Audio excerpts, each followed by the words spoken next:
want to show you more about this volume, the Shulḥan arukh, printed in Hanau in 1627. So to be able to understand deeper the volume that I have here, first I have to talk about the city of Frankfurt.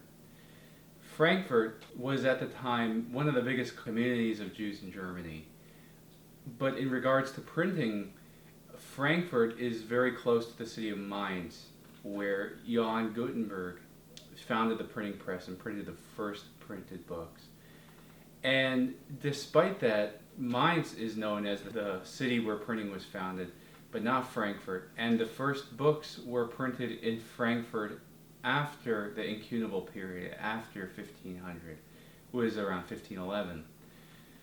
So in the same way, perhaps, Jewish volumes echoed the other volumes that were being printed, while the Jewish community was very large, considering in Frankfurt, the first Hebrew books to be printed there would not be printed until much later. However, the Hanau printing was an example of people trying to print Hebrew volumes in an atmosphere of anti-Semitism and persecution. They weren't allowed to print any Hebrew books in Frankfurt, and there were clergy in Germany who considered Hebrew printing to be despicable. So the first time we hear about a Jew trying to print Hebrew books near Frankfurt was a printer named Chaim Schwartz, or how he used to sign his name Shachor, which is Schwartz means black and Shachor means black. And he printed in a number of cities, but he printed in a place called Hedernheim, which is near Frankfurt.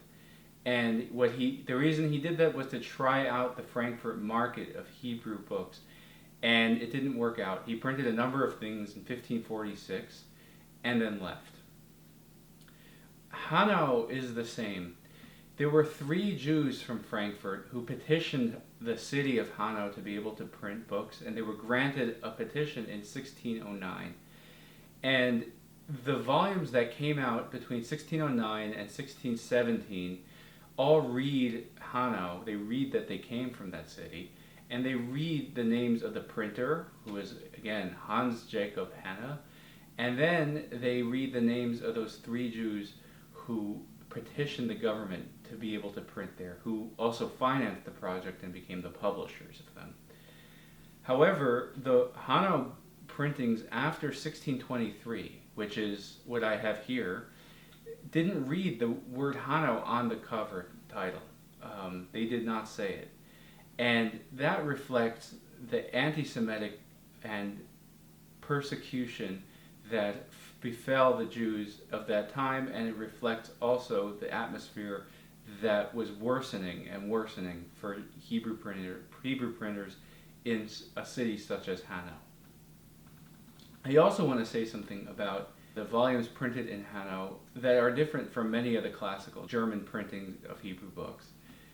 If you look at the printer I mentioned before, Chaim Schwartz, he printed volumes that were very specific to Germany, but you see in the printings of Hanau something different, where volumes of a greater interest that had less to do with what they would be interested in Germany, but they had more to do with what people were studying in further out places would be interested in as well. So, for example, you have my volume of Shulḥan arukh, and then you have the volume printed earlier, which was the responsa of Rashba. Rashba was a sage who came from Spain in the 13th century.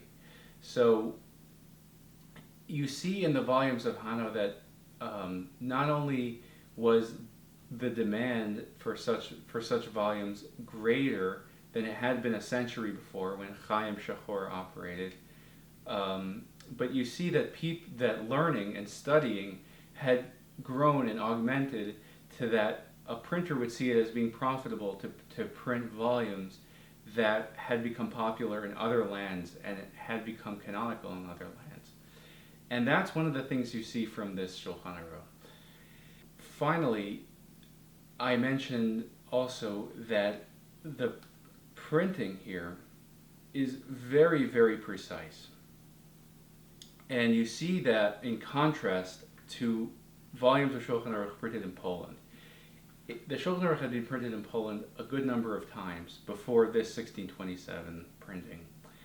And the volumes printed in Poland are not proofread the same way, and they're not printed with the same fast and precise style that you have in the German volumes.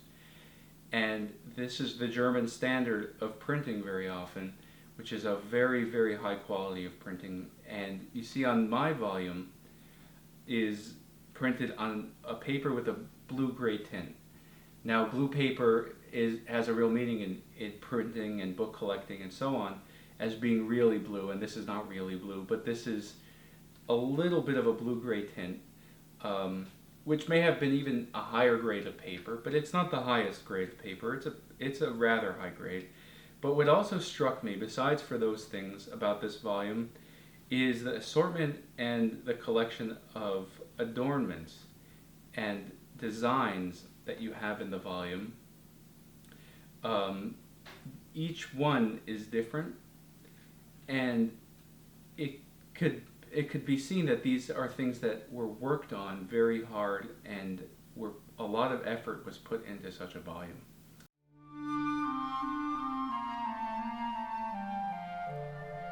Hans Jakob Henne, the printer of this volume, was not Jewish.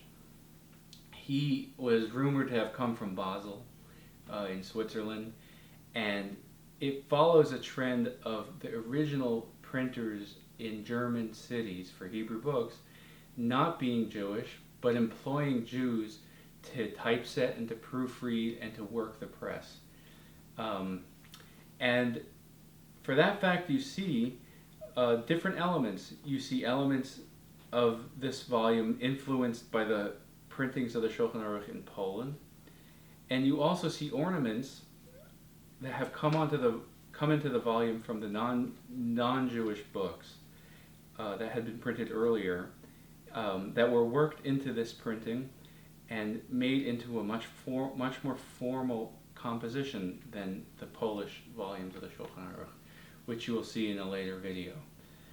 In Frankfurt, there weren't any Hebrew books printed formally until 1652.